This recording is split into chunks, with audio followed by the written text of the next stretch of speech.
तो हेलो सिपाहियों, D1 queen के एक और नए एपिसोड पर हम इस सीरीज को कंटिन्यू कर रहे हैं क्योंकि शायद काफी लोगों को ये सीरीज पसंद आ रही है। व्यूज तो थोड़ी कम है पर आप लोग हमेशा इस पे दिए गए गोल्स को पूरा कर रहे हैं। और आज तो मैं आपको पहले ही बता दूं, ये एपिसोड बहुत ही खतरनाक होने वाला है क्योंकि इमोशनल मोमेंट्स के साथ साथ हमारा मेन कैरेक्टर बहुत ही ज्यादा बैडस बनने वाला है। और शायद हो सकता है इस एपिसोड के खत्म होने के बाद वो आपका one of the favourite main character बन जाए। और अगर आप चाहते हैं कि इस सीरीज को आगे भी कंटिन्यू किया जाए तो हमेशा की तरह हम गोल रखते हैं पूरे 400 कमेंट्स का। पहले वीडियो देख लो, बाद में आराम से कर देना और आपके इकट्ठे ही अगले एपिसोड पे काम चालू कर दूंगा। एनीवेज चलिए अब इस एपिसोड को शुरू करते हैं। तो इस एपिसोड की शुरुआत में हम देख पाते हैं चुनशिया अपने कॉन्शियस सहारे यानर से बात करते उसे बता रही थे कि उन्हें वहां से वापस आने में अब थोड़ा ज्यादा टाइम लगेगा क्योंकि वो अब लंबा रास्ता लेने वाले थे। जिस बात पे यानर बता रही है कि उसने चुनशिया को शैनी के साथ इसलिए भेजा था ताकि वो उसके साथ रहकर उसे जल्दी वापस लेकर आ पाए। आखिर फिर वो सिटी में वापस आने से पहले साउथ में 3 दिन और बिताने की बात क्यों कर रही थी। जिस बात पे बहाना देती चुनशिया बताती है कि वो फीमेल कल्टीवेटर अपने मास्टर को बहुत ही जरूरी बचाना चाहती है। और क्योंकि यानर आधी अधूरी नींद में बातें कर रही थी, चुनशिया फिलहाल के वक्त यानर को रेस्ट करने को कहती है और साथ ही बताती है कि उसने खुद से अपना ज्यादातर कल्टीवेशन उस लड़की की जान बचाने की वजह से थका दिया था। पर अब यानर को थोड़ा शक हो चुका था कि शायद वहाँ की सिचुएशन थोड़ी खतरनाक थी, इसलिए वो उससे साफ साफ पूछती है कि क्या उसे अब तक कोई भी मुश्किल हुई थी क्योंकि चुनशिया ने अपना कल्टीवेशन थका दिया था और यहाँ से वो साउथ की तरफ जाने वाले थे, इसलिए वो उसे सब कुछ सच बताने को कहती है। जिस बात पर चुनशिया बताती है कि सुप्रीम ने हमसे कहा था कि साउथ बैंक की तरफ काफी रेयर बियान नाम का फ्लावर है जो लाल रंग का बहुत ही खूबसूरत फ्लावर है और वो फ्लावर लॉन्गियोना बेस के अंडरग्राउंड में उगता है जिसे पाना तो काफी मुश्किल था। पर सुप्रीम ने बताया था कि वो यानर पर बहुत ही ज्यादा सूट करेगा और वेडिंग डेकोरेशन के लिए एकदम ही परफेक्ट होगा। यानर उसे पूछती है कि क्या सच में ही ये शब्द शैनी के थे, जिस पर झूठ बोलकर चुनशिया हाँ कर देती है। और अब यानर से बात करने के बाद इस बात से परेशान होकर जाने लगती है कि उसने वादा किया था कि वो यानर से झूठ नहीं कहेगी और उसे फिर भी अपना वादा तोड़ना पड़ा। पर इस वक्त ब्लड रिवर एल्डर बाहर की वो जी सिटी को देख रहा था, तो बेशक वो यानर को बाहर लाने का खतरा नहीं उठा सकती थी जिससे उनके सेक्ट की मुश्किलें बढ़ जाए। वो इरेड डिवाइनर के सारे मैटर्स खुद सुप्रीम यानी शैनी के ऊपर छोड़ रही थी। यहाँ पर शैनी भी किसी तरह की एनर्जी को इकट्ठा करता कुछ कर रहा था और अब वो करने के बाद लीना और चुनशिया को बताता है कि इस बुद्धिस्ट की प्रोजेक्शन की लड़ाई के दौरान उसने अपनी की को उस बुद्धिस्ट की प्रोजेक्शन में छुपा दिया था। पर वो बताते हैं चाहे अगर वो उस बुद्धिस्ट की लोकेशन को जान पाए, वो आखिर 5 एलिमेंट्स के खिलाफ कैसे जान पाएंगे कि वो बुद्धिस्ट एक ऐसी जगह पर रहता था, कैसा एरिया जहाँ पर इंसान नहीं जा सकते। और चांगन कॉन्टिनेंट में सबसे ताकतवर कल्टीवेटर के लिए भी वहाँ पर जाने के लिए उन्हें अपने शरीर को त्यागना होगा, यानी अपनी जान को कुर्बान करना होगा। और लीना यहाँ बताती है कि वो उस 5 एलिमेंट्स के पार जगह पर फैसले जा पाई थी कि उस नकली बुद्धिस्ट है की का इस्तेमाल कर उसके 5 एलिमेंट्स को छुपा दिया था। ये चीज सिर्फ वही कर सकते थे जो लाइफ और डेथ रियम के तीसरे ट्रिबुलेशन से ऊपर के थे। चुनशिया जानती थी कि सुप्रीम ब्रेक थ्रू के बावजूद भी वक्त पहले ट्रिबुलेशन पर थे, तो क्या इसका मतलब था उनका प्लान था अपने शरीर को त्यागने का। कि शनि यहाँ पर उन्हें बताता है कि किसी को भी कोई भी चिंता करने की जरूरत नहीं थी कि तभी लीना और चुनशिया दोनों के शरीर से अजीब सी गोल्डन थ्रेड से निकलने लगे थे जो कि एक्चुअली में उनकी एनर्जी थी। और शनि उनकी एनर्जी के साथ कुछ न कुछ छेड़छाड़ी तो कर रहा था जैसे लीना और चुनशिया दोनों ही महसूस कर पा रहे थे। ये अजीब सी फीलिंग उन्हें सच में काफी परेशान करके रख रही थी। फिर अपना वो काम करने के बाद शनि ने उन्हें बताना है कल्टीवेटर की एनर्जी इन 5 एलिमेंट से जुड़ी होती है और मैंने अब तुम्हारी एनर्जी फ्लो के रास्ते को बदल दिया है ताकि वो बीच में अटके और इस चीज के साथ तुम्हारे अंदर के 5 एलिमेंट्स यहाँ पर गिने नहीं जाएंगे। ये बात सुनकर चुनशिया और लीना दोनों हैरान हो गए थे क्योंकि उन्होंने कभी भी सुना नहीं था जिंदा व्यक्ति की एनर्जी की डायरेक्शन को बदला जा सकता था और ये चीज तो बस एक मोटर की तरह थी। पर खैर अभी यहाँ पर उनके पास सरप्राइज होने का टाइम नहीं था, इसलिए लीना आगे बढ़ती बताती है कि पास गवाने को बिल्कुल भी समय नहीं था क्योंकि यहाँ पर हर एक पल वहाँ पर उसकी मास्टर उतनी ही ज्यादा तड़प रही होगी, इसलिए वो रास्ता लीड करने को बिल्कुल रेडी थी। पर शनि रुकता उन्हें बताता है कि अभी वो ऐसा नहीं कर सकते क्योंकि अभी उसके पास संभालने के लिए इससे भी जरूरी मामला था। और यहाँ एक तरफ से अजीब सी स्पिरिचुअल टाइप के रियम में हम देख पाते हैं उसी नकली बुद्धिस्ट को जो एकदम गुस्से में था क्योंकि उसे अपनी आंखों में महसूस हो पा रहा था कि उस चाल को जिसे शनि ने उसे लोकेट करने के लिए उसकी प्रोजेक्शन में डाला था और उसे लग रहा था अपने मास्टर को बचाने के लिए लीना पक्का कुछ भी करेगी उसके साथ ड्यूल कल्टीवेशन करने का। खैर उस बुद्धिस्ट को क्या फर्क पड़ता था क्योंकि वो उसे भी मारने ही वाला था। तभी उसे अपने पीछे महसूस होता है कि शनि वहां पर आ चुका था। एकदम गुस्से में एकदम बैडस बना उस बुद्धिस्ट से पूछता है बुद्धिस्ट अब मुझे समझ आया तुम इतनी तेज क्यों भागे क्योंकि सच में तुम्हारे पास में से बहुत ही गंदी बदबू जो आती है। वो नकली बुद्धिस्ट पे इस बात से हैरान था ये बच्चा इतने शब्द मेरा पीछा करके यहाँ पर कैसे आ पाया जबकि इस वक्त सिर्फ पहले ट्रिबुलेशन में है। कि तभी वो अपने बड़ा सा चेहरा लेकर शनि के सामने आता बताता है कि उसका गाना उसी के पास खुद चलकर आ गया और वो मुस्कुराता शनि को बताता है कि शनि चुपचाप उसके शरीर का एक हिस्सा बन जाएगा तो वो शनि के लिए एक फालतू का कल्टीवेटर बनने से ज्यादा बेहतर होगा। जिस बात पर शनि बताता है चिंता मत करो मैं सब कुछ सोच समझ कर आया हूँ, जैसे कि बड़े लोग कहा करते हैं कि नए दुश्मन बनाने से अच्छा उन्हें अच्छा साथी बना। और अगर तुम्हें सच बताऊं तो मुझे एक अच्छे चेले की बहुत ही ज्यादा जरूरत है। तो अगर तुम कम से कम 800 बार मेरे सामने घुटने टेकोगे तो मैं तुम्हें अपना चेला बना लूंगा। और अपनी ये बेइज्जती करवाने के बाद वो बुद्धिस्ट एकदम गुस्सा होकर अपने बड़े से हाथ में एक एनर्जी का फ्लो डालकर तेजी से शनि पर हमला करता है, जिस बड़े से हाथ को शनि अपने एक ही मुक्के में तोड़ डालता है। तभी उस बुद्धिस्ट की एनर्जी का फ्लो एकदम घूम कर उस पर पीछे से वार करने की कोशिश करता है। ये शनि उससे पहले ही पकड़ लेता है और अब बुद्धिस्ट एकदम गुस्सा होकर बताता है अब फालतू चीजें करने का वक्त नहीं था, बल्कि वो इस चूजे को पूरा का पूरा ही निकल जाएगा। वैसे ही अपना बड़ा सा मुंह लेकर इसका प्लान था शनि को लड्डू की तरह खाने का। पर यहाँ पर शनि बिना उस चीज की चिंता किए सोच रहा था। मुझे उम्मीद है कि वो दोनों लड़कियां इस वक्त बिल्कुल सही हालात में हो गए, क्योंकि यहाँ पर एक जगह हम देखते हैं कि जुनशिया और लीना एक अलग सी ही जगह में जा रहे थे, एक अंधेरी और अजीब सी जगह।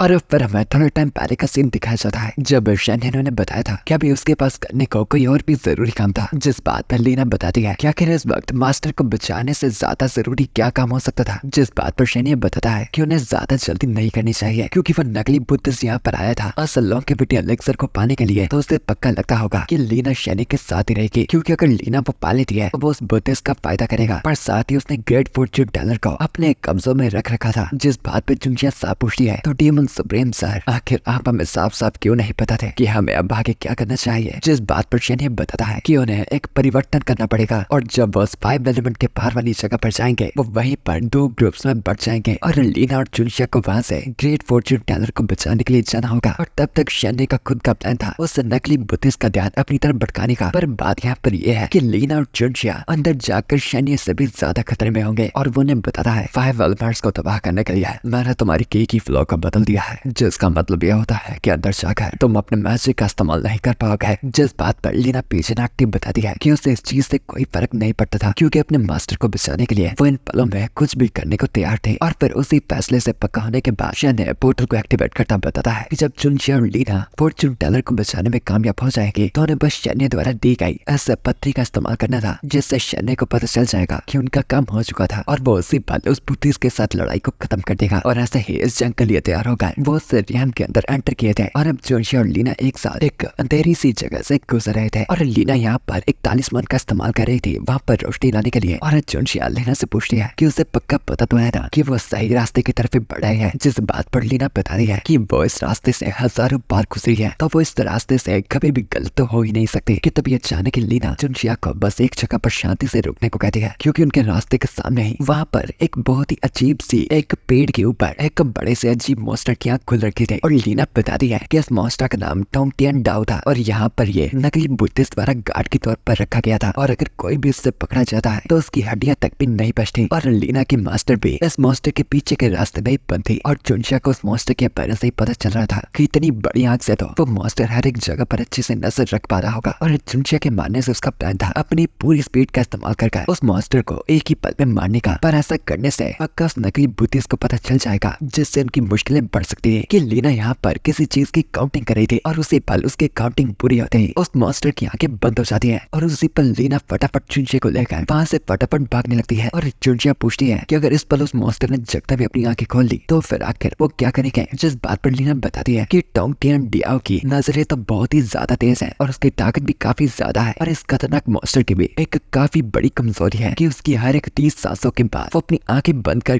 थोड़े पलों के लिए रेस्ट करता है। तो यही उनका मेन मौका था फटाफट वहां से भागने का। और भागी हुई लीना बताती है कि उन्हें जल्द से जल्द सामने के दरवाजे में जाना है, पर अंदर जाने से पहले उन्हें अपनी आंखों को बंद कर लेना है, वरना हो सकता है कि वहाँ के मैकेनिज्म की वजह से वो अंधे हो जाएं। और साथ ही यहाँ से कुछ ही दूरी पर उन्हें छोटे से दरवाजे के सामने उन्हें कुछ और मॉन्स्टर मिलेंगे और वगैरह वगैरह बाकी इंस्ट्रक्शंस। कि यहाँ पर जुनशिया इस बात से थोड़ा सा शौक थी कि उससे पहले तो लगा था कि लीना एकदम फालतू निकम्मी लड़की है। जितना आगे वो उसे लेकर जा रही थी, लीना वहाँ के हर एक ट्रैप को अच्छे से जान चुकी थी। उसे वहाँ के हर एक ट्रिक्स याद थी, हर एक मॉन्स्टर का समय, हर एक मॉन्स्टर की ताकत और हर एक मॉन्स्टर की कमजोरी। लीना ने बस एक दिन अपने मास्टर को बचाने के लिए हर एक चीज को अच्छे से याद कर रखा था, जिससे जुनशिया को भी थोड़ा सा अंदाजा होता है कि चाहे लीना कमजोर थी पर वो थी कमाल की। और शायद लीना की जगह वो खुद भी होती, वो इतनी ज्यादा नरक जिंदगी को ज्यादा देर तक नहीं सह पाती। और अब वैसे उसके इंस्ट्रक्शन के मुताबिक जुनशिया अपनी तलवार से सामने का रास्ता काट देती है। और अब वो फाइनली उस जगह तक पहुंच गए थे जहाँ पर फॉर्च्यून टेलर को कैद कर रखा था। और फिर वो अपने सामने देख ही पाते हैं कि कैसे फॉर्च्यून टेलर को उन्हें श्राप पे जंजीरों में बांध रखा था। और लीना बेशक अपने मास्टर को देखकर एकदम इमोशनल हो गई थी, पर फिर अपने आप पे काबू रखती वो बताती है वो नकली बुद्धिस्ट एकदम सन की है और उसे लगता था कि उसकी भूल भलैया को कोई भी पार नहीं कर सकता और कभी भी मेरे मास्टर को नहीं बचा सकता। तो अब इसके बाद उसने यहाँ पर डिफेंस के लिए और कुछ नहीं लगाया होगा। तो जनरल अब हमें बस मास्टर की बॉडी में से इस श्रापित जंजीरों को निकालना है और फिर इस लोहे की चेन को तोड़कर हम उन्हें आजाद कर सकते हैं, है ना। कि चुनचिया से बताती है कि मामले में कुछ गड़बड़ अभी भी थी, क्योंकि फॉर्चून टेलर से सोल ब्रेकिंग थ्रेड की सुगंध आ रही थी जो कि इसकी की के साथ जुड़ रखी थी, जिन्हें अलग करना बहुत ही मुश्किल होगा। जिसका मतलब था कि अगर उन्होंने फॉर्चून टेलर को इस जंजीरों और थ्रेड से बाहर निकाला, फॉर्चून टेलर यहीं पर मारी जाएगी और उसी के साथ साथ उसके कास्टर यानी नकली बुद्धिस्ट को इसके बारे में पता तक भी चल जाएगा। जो बात सुनकर अब लीना फिर से एकदम टूट गई थी कि क्या उसकी फिर से इतनी मेहनत का कोई फायदा नहीं होगा और क्या उसके पास कोई ऑप्शन नहीं था सिवाय अपने मास्टर को यहीं पर गंवाने के अलावा। कि चुनचिया से बताती है कि इतना सब कुछ होने के बावजूद भी यहाँ पर लीना को हार मानने की जरूरत बिल्कुल नहीं थी, क्योंकि डेमन सुप्रीम और वो यहाँ पर लीना की मदद करने के लिए साथ में आए थे। तो आखिर उसकी मुश्किल का हल कैसे ना निकले और एक नीले रंग के पत्थर को वो लीना को देती हुई बताती है कि उसकी हाइनेस द्वारा दिया गया जेड मैसेंजर था, जिसे रिवाइवल टैलिस्मान के नाम से जाना जाता था और इसे यहाँ पर एक्स्ट्रा लाइफ के तौर पर इस्तेमाल किया जा सकता था। तो उन्हें बस जेड के चार्म को फॉर्चून टेलर की जगह पर लगाना होगा, जिससे उस नकली बुद्धिस्ट को इसके बारे में पता नहीं चलेगा। और तभी चुनचिया को याद आता है कि इस जेड में तो यानर का और पूरी तरह से है, यानी शैन्य को पहले से पता था कि चुनचिया के पास ये जेड था और शायद इसी वजह से उसने उसे लीना के साथ भेजा था। और अब फाइनली लीना पूरी खुश हो चुकी थी कि आखिरकार उसकी मास्टर बच पाएगी। और यहाँ दूसरी तरफ उस बुद्धिस्ट को अपने सोल ब्रेकिंग थ्रेड में कुछ अलग पंसा महसूस हुआ था कि जब उसका ध्यान भटक रखा था, शैन्य पूरी तेजी से आकर एक जोर का मुक्का उसे दे मारता है, जिससे उस बुद्धिस्ट के न जाने कितने टुकड़े गिरते हैं। और गुस्से में शैन्य से बताता है नकली बुद्धिस्ट, तुम आ गए तो इस लड़ाई में पिट रहे हो, तो अगर अपना ध्यान भटकाते रहोगे तो जल्दी तुम्हारी बहुत ही बदतर हालात होने वाली है। और अब उस बुद्धिस्ट का सारा नकली शरीर टूट चुका था और तभी वो उसी पल अपनी फॉर्म को पूरी तरह से चेंज कर लेता है। और अब बदलने के बाद वो बस एक अलग अलग भद्दे चारों वाला राक्षस लग रहा था। अब शैन्य को अपनी अजीब सी टेंटेकल्स में जकड़ कर वो उसे धमकाता है, चाहे इस जगह में तुम्हें अपनी औकात पता होनी चाहिए, क्योंकि यहाँ पर तुम्हारे पास और कोई भी रास्ता नहीं है सिवाय मेरे द्वारा टुकड़े टुकड़े बनने के अलावा।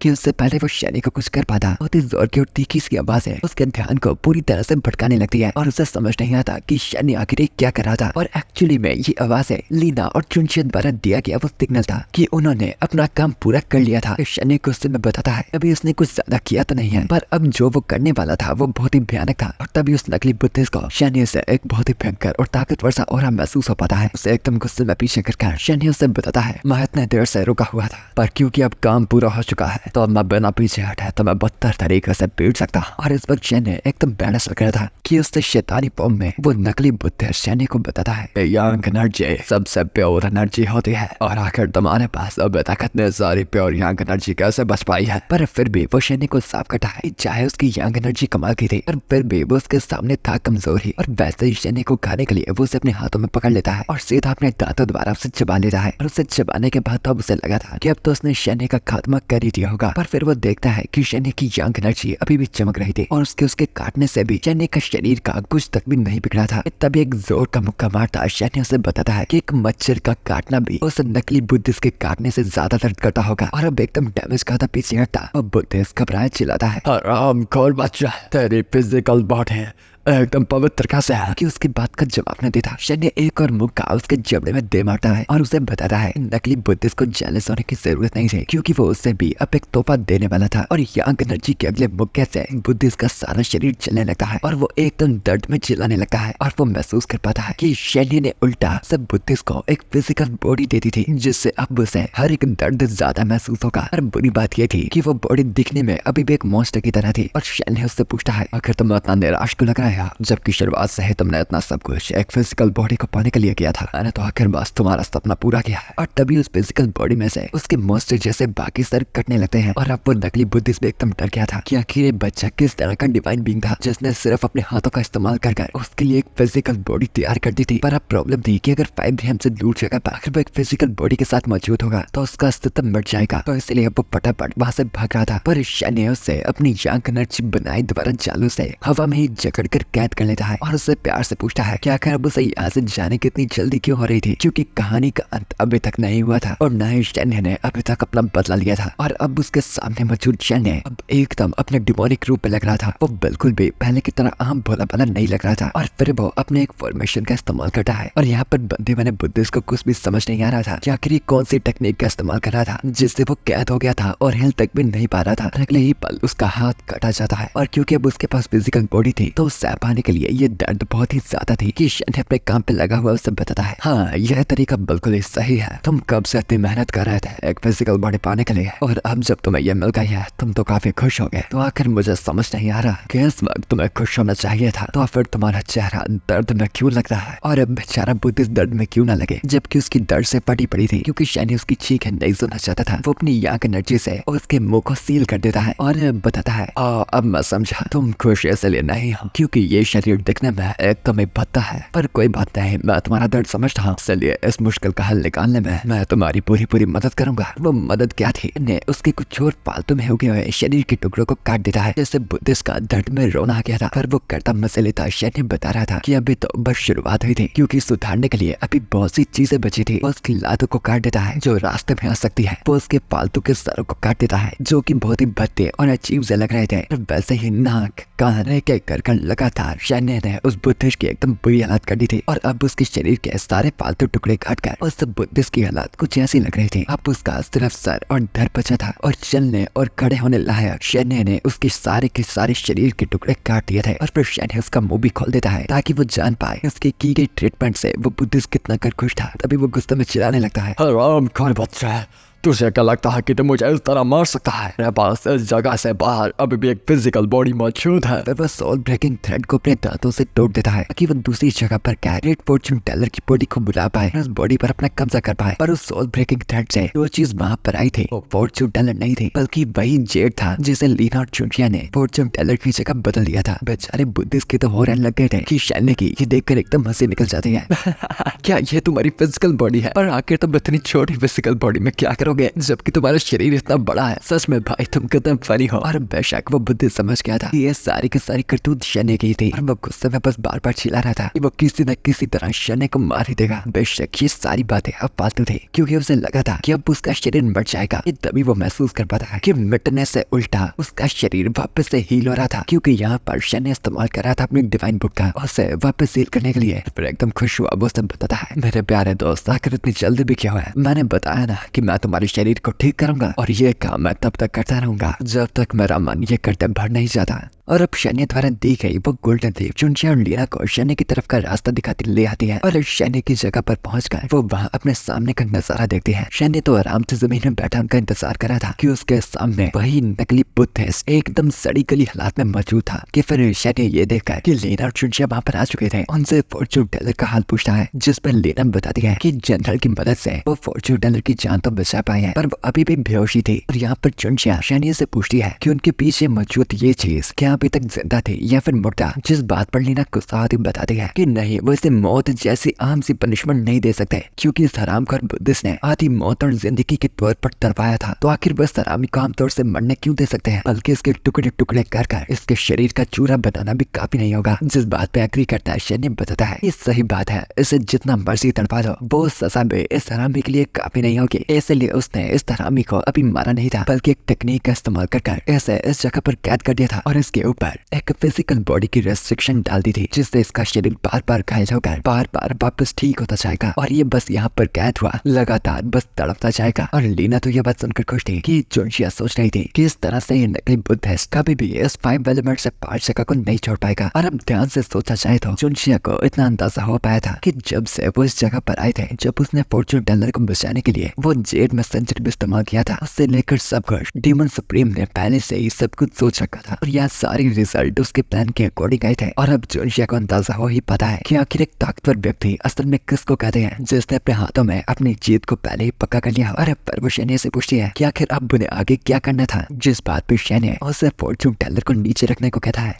वो भी बिल्कुल वैसा ही करती है। और लीना पूछती है कि क्या उसकी मास्टर इस वक्त बिल्कुल भी सही हालत में नहीं थे, जिसे चेक करता हुआ शैन्य बताता है इसका फिजिकल बॉडी अभी तक इस जगह को सिर्फ इसलिए साफ आया उस नकली बुद्धिस्ट की वजह से, पर उस की के खत्म होने के बाद वो मुझे इसके की फ्लो को वापस से ठीक करना पड़ेगा, उससे पहले इसकी सारी की खत्म हो जाए। और खास वजह यह है कि इसका शरीर बहुत ही कमजोर बन चुका है, क्योंकि लाइफ एनर्जी इसके दिल की रक्षा नहीं कर रही थी, पर इसकी स्पिरिचुअल एनर्जी यिन है, मेरी यंग एनर्जी से बिल्कुल उल्ट है। तो मैं इसके अंदर अपनी की नहीं भर सकता। मैं फिलहाल के लिए इसकी जिंदगी को बचा सकता हूँ। वापस बाहर की दुनिया में जाकर हम इस चीज का हल ढूंढ पाएंगे। जिस बात पे लीना को फिर से लगता है कि उसके मास्टर की ये सारी हला सिर्फ के सिर्फ उसी की वजह से हुई थी, इसलिए वो शैन्य को कहते हैं, डीमन सुप्रीम मेरे पास बिल्कुल मेरे मास्टर की टाइप की एनर्जी है, तो क्या आप मेरी स्पिरिचुअल रूट्स को मास्टर के अंदर डाल सकते हैं। इस बात पर घबराई चुनचिया बताती है कि लीना ने उसे अपनी स्पिरिचुअल रूट्स दे दी तो वो उल्टा वही की वही मारी जाएगी। जिस बात को जानती लीना बताती है, जनरल क्या आपने कभी भी सोचा है कि आखिर आपकी जिंदगी का अंत कैसे होगा। मेरा इनर टर्न पूरी तरह से ये है, और पहले मुझे लगा था कि मेरी पूरी जिंदगी का महत्व सिर्फ लोगों के लिए एक प्रैक्टिस कल्टीवेशन का टूल बनने का होगी। सभी के सभी लोग मुझसे नफरत करते थे और वो मेरे करीब आते थे सिर्फ अपने फायदे के लिए। सच कहूँ अपनी पूरी जिंदगी में मुझे कभी भी नहीं लगा था कि मुझे किसी की जिंदगी बचाने का मौका मिलेगा, और मास्टर तो मेरे लिए सबसे ज्यादा जरूरी व्यक्ति है, तो ये अंत मेरे लिए सबसे बेहतर होगा। और इसलिए वो शैन्य को रिक्वेस्ट करते हैं उसकी इस विश को पूरा करने का, जिस बात पर शैन्य भी मान जाता है और फिर लीना की शरीर से उसकी ये एनर्जी को खींचने लगता है कि मिटने से पहले लीना बताती है उसके लिए एक और चीज करने को। जब भी उसके मास्टर जाग जाए उन्हें ये बताना है कि लीना ट्रैवल करने के लिए यहाँ से बाहर गई है, ताकि वो एक प्रोफेशनल कल्टीवेटर बन पाए, और बस ये कर उसकी सारी ख्वाहिशें पूरी हो जाएगी। अब एक आखिरी बार अपनी मास्टर को देखकर वो अपनी आंसू से भरी आंखों को बंद कर लेती है, और कुछ पल बीतने के बाद वो महसूस कर पाती है उससे तो कुछ भी नहीं हुआ। इसलिए हैरानी में वापस उठकर वो चिल्लाती है, मेरी स्पिरिचुअल रूट के ट्रांसफर होने के बाद मेरे शरीर को तो मिट जाना चाहिए था, तो मैं आखिर अब तक जिंदा कैसे हूँ। जिस बात पे उसके सामने बैठा शैन्य बताता है कि बेशक अगर उसकी जगह कोई भी स्पिरिचुअल रूट्स को ट्रांसफर करता, यहाँ पर लीना पक्का मारी जाती, पर यहाँ पर वो खुद मौजूद था, तब बेशक वो लीना को मरने थोड़ी ना देगा। लीना को एक बात का ध्यान रखना था कि क्योंकि उसकी स्पिरिचुअल रूट्स चली गई हैं और उसका इनर डान भी एकदम फालतू है, तो अब से लीना कल्टीवेट नहीं कर पाएगी। उसी पर लीना एकदम खुश होकर शैन्य के गले लग जाती है, क्योंकि शैन्य ने सब कुछ बेहतरीन के लिए बदल दिया था। इस तरह से उसके मास्टर की जिंदगी भी बदल गई थी और ना ही उसे कभी अपने इनर डान की चिंता करनी पड़ेगी। शैन्य बताता है कि ये बात तो ठीक है, तो आखिर अब वो उसे चिपकना कब बंद करेगी। लीना यहाँ पर उसका पीछा बिल्कुल नहीं छोड़ रही थी, असकर अब तो बिल्कुल नहीं। और दूर से मुस्कुराती ये सारी चीजें देखती चुनचिया भी सोच रही थी, एक ताकतवर व्यक्ति जिसका दिल गुलाब की तरह, सच में यार्नर ने एक काबिल आदमी को चूज किया है। और अब क्योंकि ये सारी मुश्किलें ठीक हो गई थी, तो अब उन्हें बस इस जगह से सही सलामत बाहर जाना था। और फिर शैन्य वहां से बाहर जाने का रास्ता खोल देता है, और साथ ही साथ उसने अपने हाथ में वो जेड भी पकड़ रखा था, जिसका आगे जाकर बहुत काम आएगा। और अब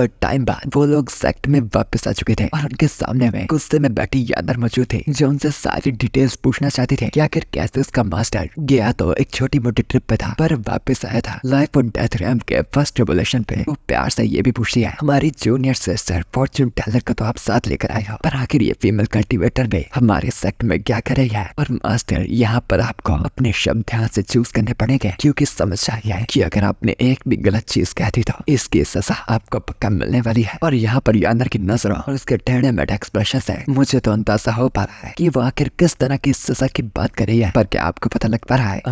इतने समझदार तो हो ही आप। और नीचे कमेंट्स में प्लीज कोई ना लिखे कि मुझे भी ऐसी सजा चाहिए। और अब यहाँ पर एक तरफ फॉर्च्यून टेलर को अच्छे से मरम पट्टी कर ध्यान रखने के लिए ले जाया जाता है, और चुनचिया लीना को बताती है कि अब चिंता करने की कोई भी जरूरत नहीं थी, क्योंकि उनकी हाइनेस ने सबसे खास मेडिकल लोगों को बुलाया था फॉर्च्यून टेलर को ठीक करने के लिए। तो लीना को अब बस सब्र रखना था अपने मास्टर के वापस जागने का, ताकि वो उनसे फिर से खुशी खुशी मिल पाए। जिस बात पर लीना भी खुश होती हाँ करती बताती है कि सच में हर हाइनेस के पास यहाँ पर काफी अच्छे मेडिकल लोग थे, तो उसकी मास्टर तो पक्का ही ठीक हो जाएगी। और ये जानकर कि उसने इस ट्रिप में बहुत सी मुश्किलें खड़ी की थी, वो खुद जाकर शैन्य और यार्नर को शुक्रिया करना चाहती थी। जिस बात से एकदम घबराई चुनचिया लीना को रोकते हुए बताती है कि ये काम वो बाद में कर सकते हैं, क्योंकि वो लोग इस वक्त कुछ खास बिजी होंगे, तो तब तक उन्हें नहाकर कुछ खाना वगैरह खा लेना चाहिए। और यहाँ पर एक तरफ हम उन दोनों को एक ही बिस्तर पर बैठा पाते हैं, और बेशक यार्नर हमेशा की तरह शैन्य के ऊपर थे, और शैन्य यहाँ यार्नर से प्यार से पूछता है कि आखिर वो यहाँ पर करना क्यों चाहती थी, क्योंकि यार्नर ने यहाँ पर उसे लाल पट्टियों से पूरी तरह से बांधा हुआ था। और वो उसे पूछता भी है, देखो यार्नर तुम्हारा मास्टर इतना तो समझता है कि तुम अकेले में मुझसे कुछ बातें पूछना चाहते थे, पर इतना समझ नहीं आ रहा कि आखिर तुमने मुझे बांध क्यों रखा है। कि यार्नर यहाँ पर उसकी आंखों को भी बांध देती है, और पर शैन्य को थोड़ी देर सब्र रखने को कहती है। और शैन्य यहाँ पर समझ ही गया था उसकी ये सबसे बड़ी डिसाइपल आज बहुत ही ज्यादा गुस्से में लग रही थी, तो वो उसे इतनी जल्दी तो छोड़ने नहीं वाली थी। तो इसलिए शैन्य का यहाँ पर प्लान था कि वह यार्नर का गुस्सा निकालने के लिए उसे उसके साथ वो जो भी करना चाहती है करने देगा, ताकि वो उसके गुस्से को ठंडा कर पाए। कि तभी शैन्य को एक अलग से फीलिंग महसूस हो पाती है कि यार्नर रस्सियों को खींचती हुई उसे बताती बताती है, मास्टर आपने जो भी मुझे बातें बताई वो बहुत ही अजीब थी, और अब ये अंदर कोई 3 साल की बेवकूफ बच्ची थोड़ी ना है जो आपकी इन बातों पर यकीन कर लेगी। इसलिए ये ट्रुथ सेल की वजह से आपको मुझे जबरदस्ती ही सही पर सारा सच बताना पड़ेगा। और ये ट्रुथ सेल को एक्चुअली में एक वेपन की तरह इस्तेमाल किया जाता था जब तुम्हें गुनहगारों से सारा सच उगलवाना होता था, और इसके अंदर स्पिरिचुअल पावर को जोड़ रखा था, और इससे तुम्हें 2 व्यक्तियों को बांधना था। और जब भी गुनहगार कुछ भी सच बोलेगा उस सेल को पकड़े दूसरे व्यक्ति को बहुत ही ज्यादा दर्द महसूस हो पाएगा, जिससे परेशान होकर शनि बताता है, यानर तुम्हारा मास्टर तुम्हें तकलीफ नहीं पहुंचाना चाहता, और अगर इस सेल के साथ मैंने सच बोला तो तुम्हें बिना वजह के दर्द को महसूस करना पड़ेगा। कि यानर उसके करीब आते उससे अपना पहला क्वेश्चन पूछती है, मास्टर जब आप लाइफ और डेथ रियम के पहली ट्रिबुलेशन पर पहुंचे तो क्या आपने उस फीमेल कल्टीवेटर के साथ कुछ किया था? और यहाँ पर शनि हाँ बोलता है, जिस बात से नॉर्मली तो यानर को गुस्सा आता, पर ये देख कर कि उसे कोई भी दर्द महसूस नहीं हो रहा। वो जान पाती है कि शनि उसे दर्द ना पहुंचाने के लिए जानबूझकर झूठ बोल रहा था, और अपने मास्टर की ये छोटी छोटी बातें यानर को बहुत ही प्यारी लगती थी, पर फिर भी वो अपने मास्टर के मुंह से कोई झूठ नहीं सुनना चाहती थी, चाहे उसे सच बोलने के बदले दर्द भी महसूस करना पड़ जाता, उसके लिए वो भी चलता। तभी यानर के कुछ सच बोलने पर शनि को वो दर्द महसूस हो पाता है, पर यहाँ पर एक मास्टर होने के नाते वो अपने डिसाइपल को दर्द महसूस होने नहीं दे सकता था। कि तभी फिर से उसके गले लगती। यानर उससे पूछती है कि अगर फॉर्च्यून टेलर सच में उस फीमेल कल्टीवेटर की मास्टर है तो क्या उसने फॉर्च्यून टेलर को इसलिए बचाया था क्योंकि वो फॉर्च्यून टेलर की चिंता करता था,